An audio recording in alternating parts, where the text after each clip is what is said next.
Hello students, कैसे हो? I hope आपने वो वाला चैप्टर रीड किया होगा, the fundamental unit of life, class 9th science का। अब उसमें लास्ट में सेल डिवीजन दिया हुआ है, हम उसको थोड़ा सा कवर करेंगे आज के वीडियो में। सेल डिवीजन बेसिकली यहाँ पे अभी बहुत इंट्रोडक्टरी है। छोटा सा हम समझेंगे कि सेल डिवीजन क्या होता है, क्यों होता है और कितने टाइप्स का होता है। ज़्यादा डिटेल्स हायर क्लासेस में है, जिसमें पूरी साइकिल समझ में आएगी, सेल साइकिल क्या होती है, ये सब वो सब हायर क्लासेस में। अभी फिलहाल हम समझेंगे कितने टाइप्स का डिवीजन होता है और उनमें डिफरेंसेस क्या है। तो शुरू करते हैं इस चैप्टर को। तो सेल डिवीजन क्या होता है? सेल डिवीजन एक प्रोसेस होता है जिसमें सेल डिवाइड करके दो या उससे ज्यादा सेल्स बनाता है। एक सेल है, ये न्यूक्लियस है, इसने डिवाइड किया और यहाँ पे दो सेल बन गए, दो सेल बने, ये दो डॉटर सेल्स बन गए, यहाँ पे सेल डिवाइड हो गया। पर ये डिवीजन की जरूरत क्यों है? सेल्स डिवाइड क्यों करते हैं? पहली चीज है ग्रोथ के लिए। जब आपकी बॉडी ग्रो कर रही है, ठीक है, ग्रो कर रही है, तो ग्रो करने के लिए क्या है, एक ही सेल तो काम नहीं चलेगा ना, जो जितने सेल्स हैं उनसे काम नहीं चलेगा। You need more cells in your body. हमारी बॉडी में मिलियंस बिलियंस ऑफ सेल्स हैं, तो ये सेल्स ग्रो करने के लिए, बॉडी की ग्रोथ के लिए ये सेल्स डिवाइड करते हैं। दूसरा है रिपेयर। अगर कहीं चोट लगी है, कोई इंजरी है, टिश्यूज को रिपेयर करना है, सेल्स को तो सेल्स डिवाइड करके ये रिपेयर में और इंजरी में, कोई इंजरी हुई है, कोई चोट लगी है, तो ये सेल्स रिपेयर करने का काम करते हैं सेल डिवीजन की हेल्प से। दूसरा क्या होता है, यूनिसेल्यूलर ऑर्गेनिजम्स में रिप्रोडक्शन का भी ये मेथड होता है सेल डिवीजन। जो नॉर्मल सेल डिवीजन होता है वो यूनिसेल्यूलर ऑर्गेनिजम्स जो होते हैं वो उसी मेथड से रिप्रोड्यूस करते हैं। दूसरा, जो मल्टी सेल्यूलर ऑर्गेनिजम्स में होते हैं उनमें गैमीट फॉर्मेशन में भी सेल डिवीजन का रोल होता है। तो गैमीट्स होते हैं रिप्रोडक्टिव सेल्स, ये भी कहाँ से प्रोड्यूस हो रहे हैं? ये होते हैं सेल डिवीजन से बनते हैं, ठीक है। तो आगे देखते हैं इंपॉर्टेंस ऑफ सेल डिवीजन। मैंने अभी आपको बताया कि ओल्ड सेल्स, जो पुराने सेल्स हैं, उनको रिप्लेस करने के लिए, या जो खराब हो गए हैं, डैमेज हो गए हैं सेल्स, उनको रिप्लेस करने के लिए हमें सेल डिवीजन की जरूरत होती है। दूसरा मैंने अभी बताया ग्रोथ के लिए, कोई ऑर्गेनिज्म ग्रो कर रहा है, उसकी ग्रोथ कैसे होगी? नए सेल्स बनने से ग्रोथ होती है, तो उसके लिए भी सेल डिवीजन की जरूरत है। Asexual reproduction in unicellular organism, जो सिंगल सेल्ड ऑर्गेनिजम्स होते हैं उनमें रिप्रोडक्शन का मेथड भी सेल डिवीजन होता है। जो नॉर्मल सेल डिवीजन होता है, जैसे दो टाइप के सेल डिवीजन होते हैं, माइटोसिस एंड मियोसिस, जो मैं अभी आगे बताऊंगी। तो माइटोसिस मेथड होता है एसेक्सुअल रिप्रोडक्शन का यूनिसेल्यूलर ऑर्गेनिजम्स में।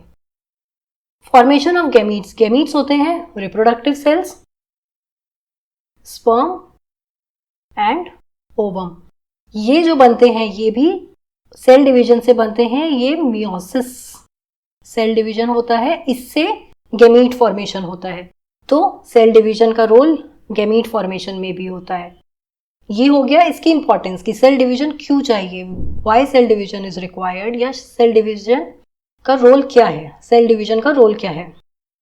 नेक्स्ट आता है, अभी हम सेल डिवीजन को समझने से पहले बेसिक चीजें समझते हैं। क्रोमोसोम्स क्या है, ठीक है, हैप्लॉइड डिप्लॉइड स्टेट क्या होती है। पहले तो समझो क्रोमोसोम का स्ट्रक्चर क्या होता है। ये जो आप देख रहे हो ना, ये देख रहे हो आप, ये होती है क्रोमेटिड। तो ऐसे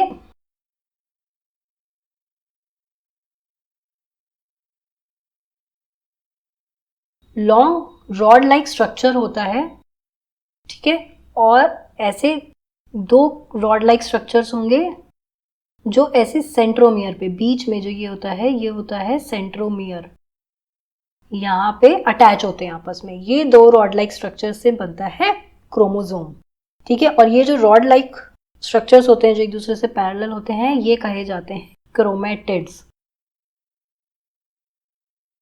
ठीक है। ये है क्रोमेटिड, और ये जहां पे ज्वाइन होते हैं ये होते हैं सेंट्रोमियर। होता क्या है, सेल के अंदर न्यूक्लियस में जो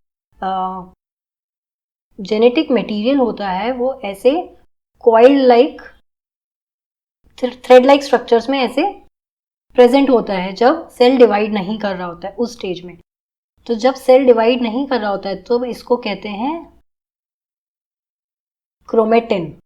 ठीक है, जब डिवीजन का प्रोसेस स्टार्ट होता है तब ये जो क्रोमेटिन होता है ये कंडेंस करके ऐसे रॉड लाइक स्ट्रक्चर्स बना लेता है, जिन्हें कहते हैं ऐसे रॉड लाइक स्ट्रक्चर्स बना लेता है जिसे हम कहते हैं क्रोमेटिड्स।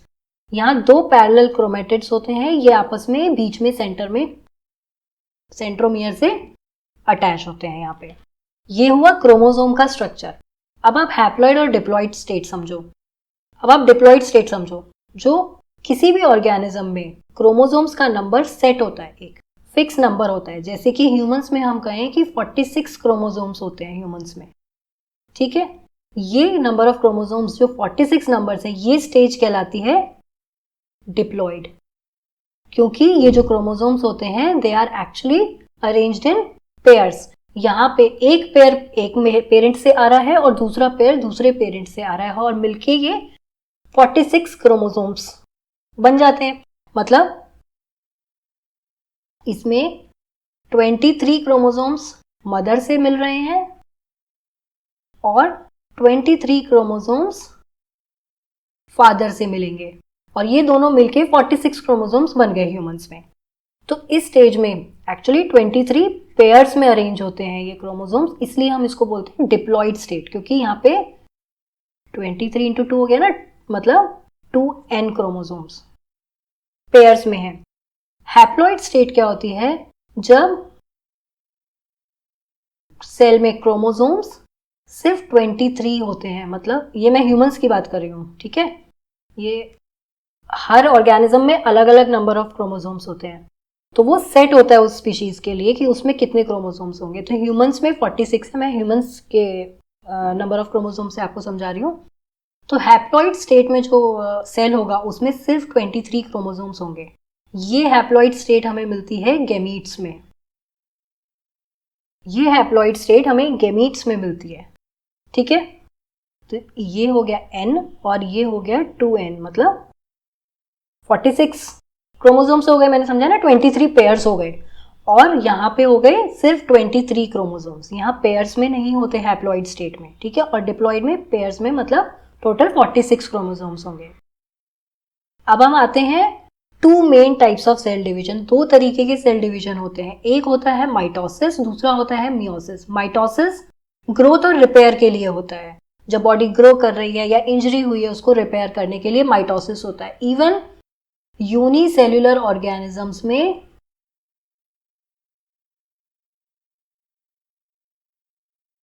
एसेक्सुअल रिप्रोडक्शन भी माइटोसिस से ही होता है।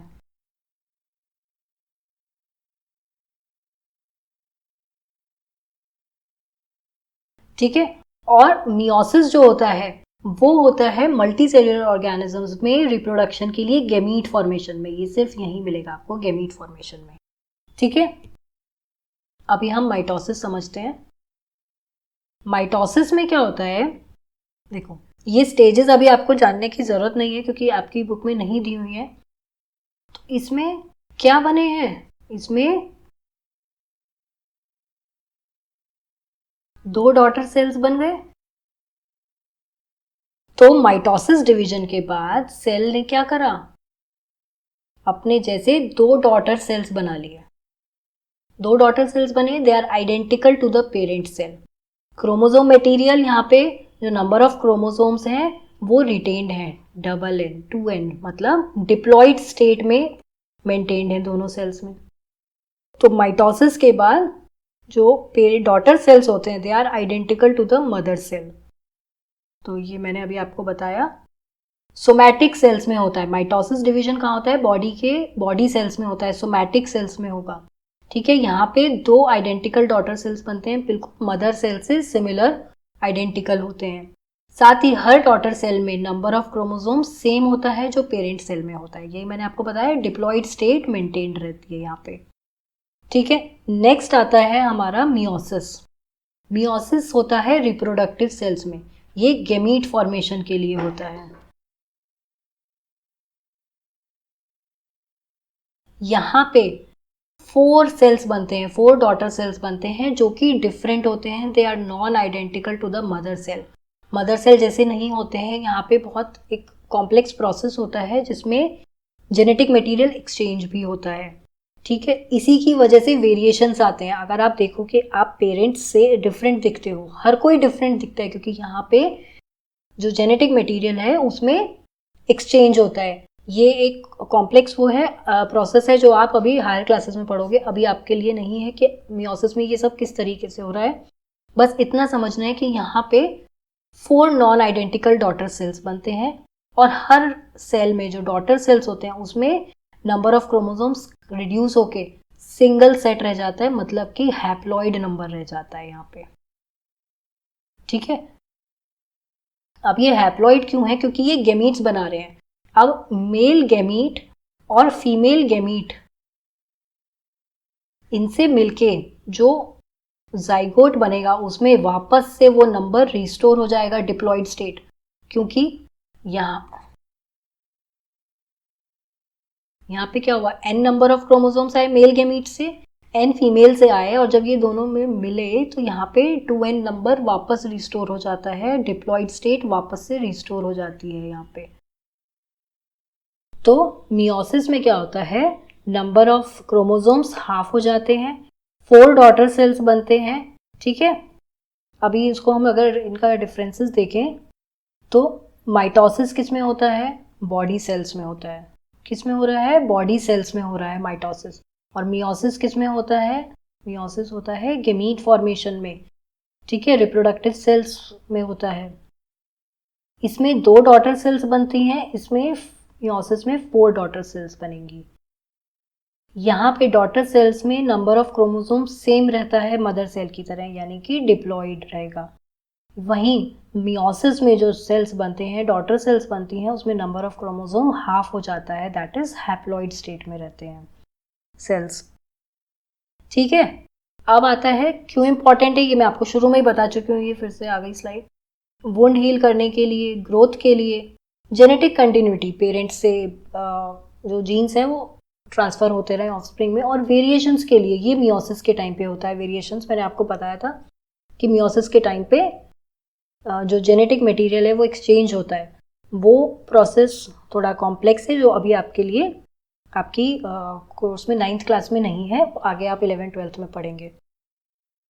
ये क्विक रिकैप है कि 2 टाइप का होता है सेल डिवीजन, माइटोसिस होता है ग्रोथ के लिए, मियोसिस होता है रिप्रोडक्शन के लिए। मियोसिस होता है रिप्रोडक्शन के लिए, गैमीट फॉर्मेशन के लिए। माइटोसिस में 2 आइडेंटिकल सेल्स बनते हैं, नंबर ऑफ क्रोमोसोम सेम रहता है। मियोसिस में 4 डॉटर सेल्स बनते हैं जिसमें नंबर ऑफ क्रोमोसोम हाफ हो जाता है।